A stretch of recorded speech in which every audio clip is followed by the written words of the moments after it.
Remember that old commercial from the 80s? What would you do for a Klondike bar? What would you do for a Klondike bar? Let's change the words around a little. What would you do for a sticky pass? Would you sell your immortal soul? This latest episode is from my book, Angst for the Memories. Out of all my books, this one seems to make people the most angry. I guess if there was a contest for the most hardcore sex, drugs, and rock and roll stories, then this one would win by far. So if you want to check it out at jizzypearl.net. Now, anybody that goes to concerts knows what a sticky pass is. Here's one right here from Meatloaf. It's a piece of fabric embossed with the band's name or the venue's name. This gets you inside the Holy of Holies. This can get you backstage. It's coveted. It's collected. So let me repeat. What would you do for a sticky pass? Now, the year was 1999, and I was on the first Poison reunion tour. It was a different time, ma'am. Bands traveled in buses. Tours lasted all summer long. It was fucking great. Now, I was sitting in the front lounge of the bus, just watching TV, just looking out the window, when all of a sudden, this green Pontiac car pulls up to the back security gate. They start talking with the security guard, and then the green Pontiac is allowed to enter the backstage area. And there's two girls in this car, and I'm watching them. They're putting their makeup on, they're getting ready, and they get out of their car, and each one walks up to the cabs of the semi-trucks. Bang, bang, bang, bang, bang. The cab door opens. Words are exchanged with the truck driver, and then they jump inside the cab, and the cab door closes. 10 minutes goes by. And then these girls emerge from the cab of the semi-truck, and each one has a nice little sticky pass on their jeans. Now, what just happened? Well, a deal had been struck. Services had been rendered. And after the services had been rendered, they got themselves a nice little sticky pass. However, this was just a sticky pass to get into the venue. This was not the coveted VIP pass. That was going to require a little bit more work. Then I watched these same two girls walk over to the crew bus. You see, back then, the crew traveled on their own bus. Knock, knock, knock, knock, knock. The door opened. Words were exchanged again. These two girls jumped aboard the crew bus. The curtains were drawn, and then the second act of this dark opera was about to begin. Tick-tock, tick-tock. More services rendered. 1, 2, 3, nay, a baker's dozen all getting in on it. Maybe even the crusty old bus driver was getting some. It was a free-for-all. Fest. Fiesta. Palooza.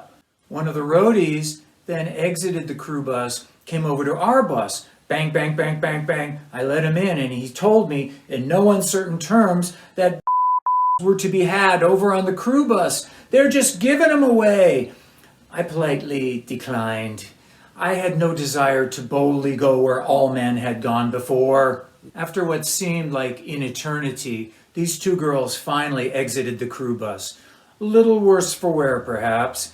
They both lit up cigarettes to kill the taste, and each one on their jeans now sported the coveted VIP pass. This was the big kahuna. This was going to get them closer to their favorite rockers.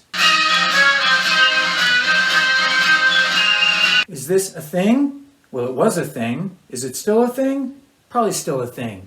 In every major city, there's a green Pontiac or a fleet of green Pontiacs ready, willing, and able to service whatever traveling rock band is coming through town. We were that night's entertainment. We weren't special. We were just the catch of the day. Now let's just say, theoretically, 20 or so years ago, I was single. Single and ready to mingle. With beer goggles, backstage firmly affixed, one hot girl looks the same as the next. How am I, a weak and vulnerable and slightly buzzed rocker, going to avoid the dreaded girls from the green Pontiac? Luckily for us, some enterprising road crew guy found the solution, and it was called the red lip stamp. Now this is what a normal backstage sticky pass looks like. And this is what the coveted VIP pass looks like. Now, if some girl bartered her way backstage with a or a series of the roadie could take a red Sharpie and on her little sticky pass mark it with a pair of red lips like this. That way, someone like me, who's backstage, could casually look down at her pass. Whoa! Thanks for the heads up, fellas. No pun intended. What if you saw one of these? Jesus Christ!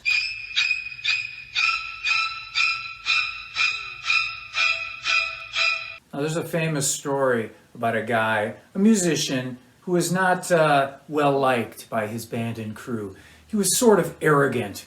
So one night, they're all backstage, band and crew, and the guys notice that this arrogant motherfucker is making out with some chick who happened to have one of these sticky passes.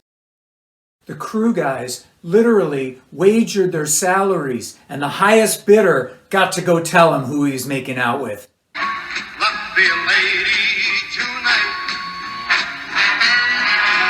One night, a friend of mine on the Dio tour was trying to get with a girl, and he tried all night. He wined her, he dined her, he cajoled her, but he couldn't close the deal. I remember him lashing out at us afterwards. Hey man, not every girl that hangs out on a rock bus is like that.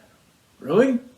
Statistically, you're probably wrong, but okay, maybe you're right. The next day on the tour, we were all backstage, and I saw a bunch of crew guys all laughing and joking. They were all gathered around a camcorder. Hey, check this out, they said. And I go up to the camcorder, and they have some girl in the back of the crew bus. And it was literally like the house of 10,000 c***s. There was c***s north, south, east, and west. C***s here, c***s there. It was like the Count of Monte Cristo, only with c***s. My friend just came up at that moment. He goes, "What are you guys looking at?" So he walks up to the camcorder and looks, and all of a sudden, all the color leaves his face. He just quietly turns and walks away. Turns out the girl in the video was the girl from the night before. Did shit like this really happen every night? Ooh, yes it did. Now in 2022, guys like us, we just do fly-out gigs. We get to the airport, we do the gig, and after the show, we go back for a good night's sleep. Far better than the Caligula days of yore. It's a wonderful life, in fact. And yes, it is a wonderful life. We get to play music, and we get paid for it. What could be better than that? So this is your old pal Jizzo, rockin' and rollin', and we'll see you next time.